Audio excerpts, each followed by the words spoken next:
Is your Mazda CX-7 key fob not working? The most common cause is a dead CR2025 battery.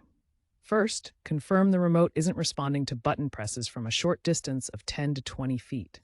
To open the fob, carefully pry the case apart. These fobs use plastic clips, not screws. Insert a thin, flat tool like a guitar pick or trim removal tool into the seam. Work around the edge to gently separate the two halves, avoiding excessive force to prevent cracks. Some fobs might have subtle glue. If the case is stubborn, apply heat from a hairdryer for 10 to 15 seconds to soften the adhesive. Avoid using metal tools to prevent circuit board damage. Once the fob is open, locate the CR2025 battery inside. Use a non-conductive tool to carefully pop out the old battery. Note the battery's orientation.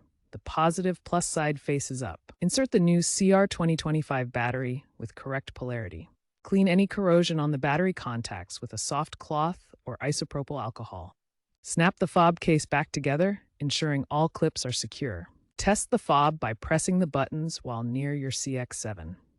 The doors should lock and unlock, and the red indicator light should illuminate. If issues persist, try cycling the ignition.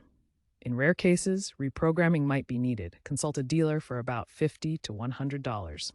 Consider using rechargeable CR2025 batteries for sustainability.